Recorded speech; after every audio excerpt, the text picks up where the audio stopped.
Hi అండి.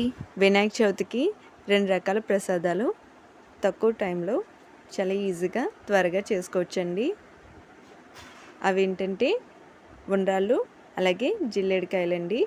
చాలా త్వరగా చేసుకోవచ్చు. ఎలా తయారు చేయాలో ఇప్పుడు చూద్దాం. ముందుగా గిన్నె పెట్టుకొని దాంట్లో 1 కప్పు వాటర్ వేసుకోవాలి.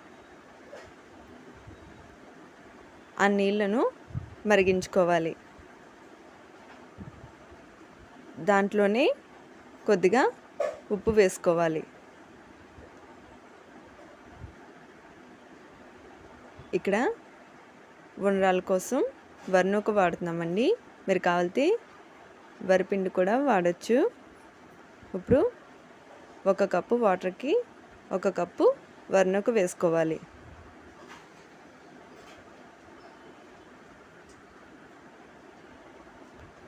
అదంతా ఒకసారి కలుపుకోవాలి.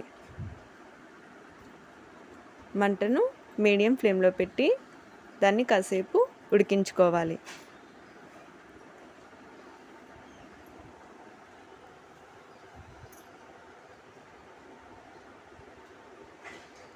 అది ఉడికిన తర్వాత ఒకసారి దాన్ని కలుపుకోవాలి.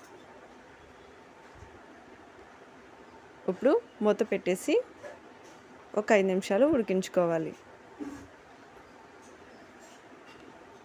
5 నిమిషాలు అవ్విన తర్వాత స్టవ్ ఆఫ్ చేసి ఒకసారి అదంతా బాగా కలుపుకోవాలి.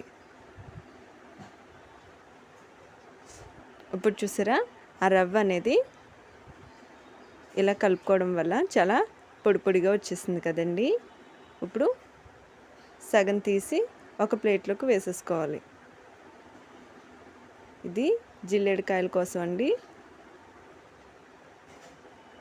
అది ఆ ప్లేట్లోది పక్కన పెట్టేసుకోవాలి. ఇప్పుడు మిగిలిన దాంట్లో కొద్దిగా పచ్చి కొబ్బరి తురుము వేసుకోవాలి. అదంతా బాగా కలుపుకోవాలి.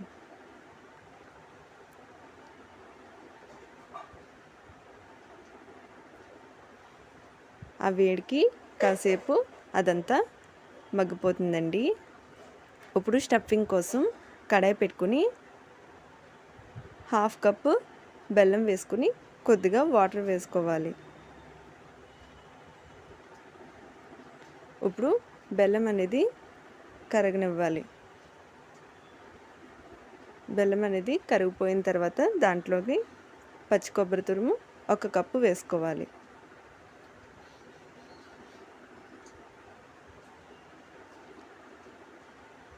మంటను మీడియం ఫ్లేమ్లో పెట్టి అదంతా కలుపుతూనే ఉండాలండి. మీరు కావాలితే దీంట్లో ఇలాచీ పౌడర్ వాడచ్చు. ఇక్కడ నేను వాడలేదు.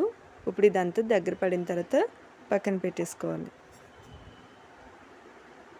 ఇప్పుడు పచ్చి కొబ్బరి తురుము కలిపిన ఆ మిశ్రమాన్ని ఇలాగా కొద్ది కొద్దిగా చేసుకుని చేతితో తీసుకుని ఉండలాగా చుట్టుకోవాలి.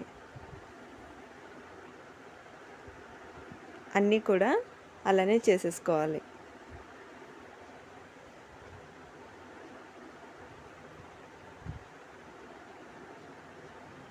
ముందుగా చేసుకున్న పచ్చి కొబ్బరి స్టఫింగ్ ఇప్పుడు దాన్ని కొద్దిగా చేతికి తీసుకుని పొడవుగా చేసుకోవాలి.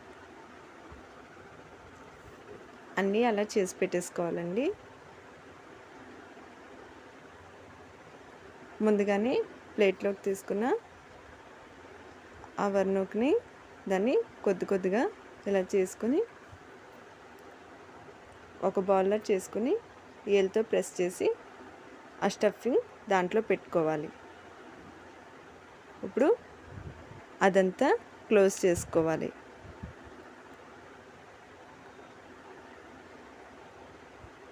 స్టఫింగ్ అనేది బయటికి రాకుండా అదంతా క్లోజ్ చేసి పొడవుగా షేప్ వచ్చేలా చేసుకోవాలండి.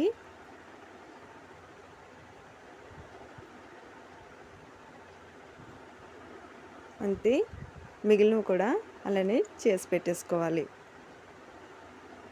ఇప్పుడు ఇడ్లీ పాత్ర తీసుకుని దాంట్లోకి కొద్దిగా వాటర్ వేసుకుని ఇడ్లీ రేకు పెట్టుకుని చేసుకున్న ఉండ్రాళ్ళన్నీ దాంట్లో వేసుకోవాలి.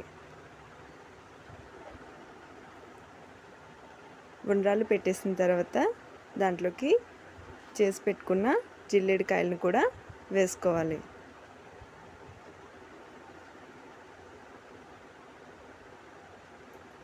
మంటను హై ఫ్లేమ్లో ఒక 5 నిమిషాలు, మీడియం ఫ్లేమ్లో ఒక 5 నిమిషాలు పెట్టి ఉడికించుకున్నట్టయితే మనకి ఈ జిల్లేడికాయలు ఉండ్రాళ్ళు రెడీ అయిపోతాయండి. అది ఉడికిన తర్వాత ఒక ప్లేట్లోకి తీసుకున్నట్టయితే మనకి ఉండ్రాళ్ళు జిల్లేడికాయలు ప్రసాదం రెడీ అయిపోయిందండి. వీడియో నచ్చినట్టయితే లైక్ చేసి ఛానల్ని సబ్స్క్రైబ్ చేసుకోండి.